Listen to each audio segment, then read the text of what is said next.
एक बूढ़ी औरत की दर्द भरी कहानी है। उसके पति की मौत के बाद बेटे बहू उसके साथ कैसा व्यवहार करते हैं, उसको खाने पीने के लिए भी कैसा मोहताज कर देते हैं। तो चलिए इस कहानी को हम आपको पूरा बताते हैं।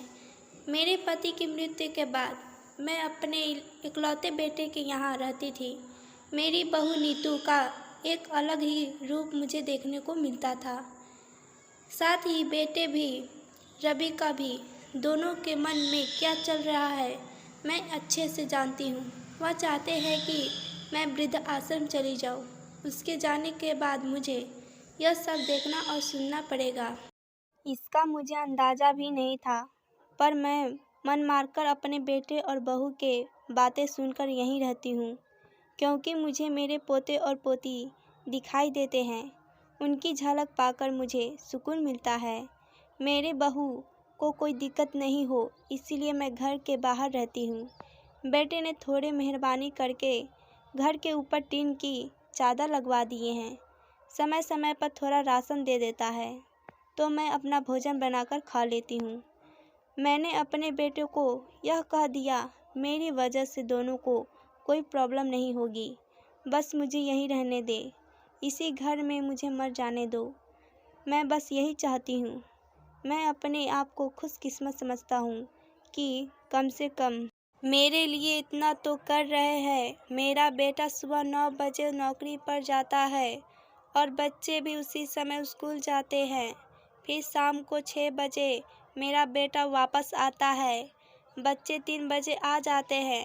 उन्हें आते जाते देख मुझे बड़ा सुकून मिलता है। रमन जी मेरे पति के दोस्त हैं। उनकी पत्नी का भी स्वर्गवास हो गया है। जब मेरे पति थे तो रमन जी हमारे घर पर आया करते थे। उनसे हमारे अच्छे रिश्ते थे। उसका घर हमारे घर से थोड़ी दूर पर था। पैरों में समस्या हो गई थी, ठीक से चल भी नहीं पाते थे। बड़े दिनों के बाद मेरे यहाँ आए हैं। मुझे उन्हें देखकर अच्छा लगा। उनका हाल भी मेरी तरह ही था। बच्चे जब उनसे भी परेशान थे, वे मेरे पास आकर अपना दुखड़ा रोते थे और उन दोनों को याद करते थे। बुढ़ापा हम जैसों को बहुत रुलाता है। उनकी पत्नी का स्वर्गवास हो गया था। उसको तो उठने और चलने में भी कठिनाइयाँ होती थी, इसीलिए वह अपना खाना भी नहीं बना पाते थे।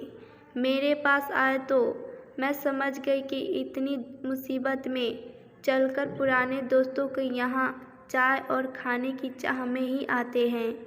उनकी भी अपनी मजबूरी थी, तो मैंने उसके लिए खाना बनाया और उन्हें खिलाया। माना कर रहे थे नहीं खाना, लेकिन मुझे पता था कि उनको भूख लगी है। मेरी बहू ने मुझे और उन्हें खाना खाते देख लिया। वह कुछ भी न बोली, ऐसे ही बस यहाँ 2-3 बार आए। जब भी वह आते हैं उन्हें खाना खिलाती है। फिर उनके जाने के बाद जब मेरा बेटा आया तो बहू कहती है, हमारी माँ कितनी बेशर्म है, पता नहीं किस किस को आजकल बुलाकर खाना खिला रही है। बड़ी मुश्किल से कमाया जाता है और यह लुटाने में लगी है।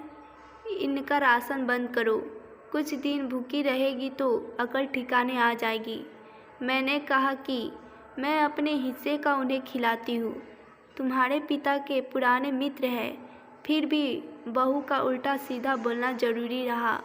बोली, घर के बाहर रहकर इनको आज़ादी मिल गई है, पता नहीं क्या क्या करती है।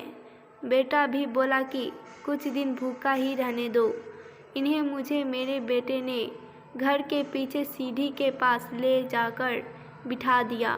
कहा कि अब यहीं बैठो। मेरे तो अब आंसू भी सूख गए थे।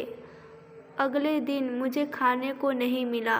मेरे टीन के उस छोटे से कमरे को बहू ने तोड़ दिया। एक दिन पूरा भूखा रहने के बाद मैंने सोचा कि मुझे अब अपने बेटे के पास नहीं रहना चाहिए, और शायद मेरी गलती ही है कि मेरी ही परवरिश में कोई कमी रह गई। तभी तो यह परिणाम आया।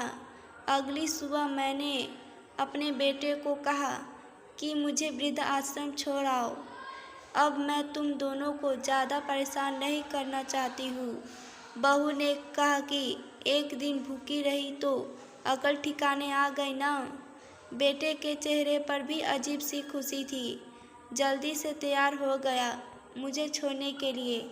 बहू कह रही थी कि आज की छुट्टी ले लो, यहीं आसपास मत छोड़ आना, कहीं 1-2 दिन में वापस न आ जाए। मैंने अपनी बहू से कहा कि बेटा चिंता मत कर, मैं अब नहीं आऊँगी। मैंने अपने पोता पोती को गले लगाया। मुझे पता था कि अब मिलना नहीं हो पाएगा। बेटे को भी चाहती थी कि एक बार जी भरकर गले लगा लूं, लेकिन वो बोला चलो जल्दी करो। मैंने बहू को कहा कि बेटा अपना ध्यान रखना, पर उसने मेरी तरफ देखा भी नहीं। मेरा बेटा मुझे दूर एक वृद्ध आश्रम में छोड़ आया। वहाँ आकर मैंने देखा कि मेरी तरह ऐसे कई माता पिता हैं। थोड़े दिन उदास रहते हैं, फिर सच को स्वीकार कर लेते हैं। मैं अब यहाँ खुश हूँ, कुछ काम भी करती हूँ। मैं चाहती हूँ कि ऐसा किसी के साथ न हो, लेकिन ऐसा कब किसके साथ हो जाए कोई बता नहीं सकता। लेकिन माँ बाप को ऐसा समय के लिए तैयार रहना चाहिए। सब बच्चों को पालकर बड़ा कर दो, उससे कुछ उम्मीद मत रखो।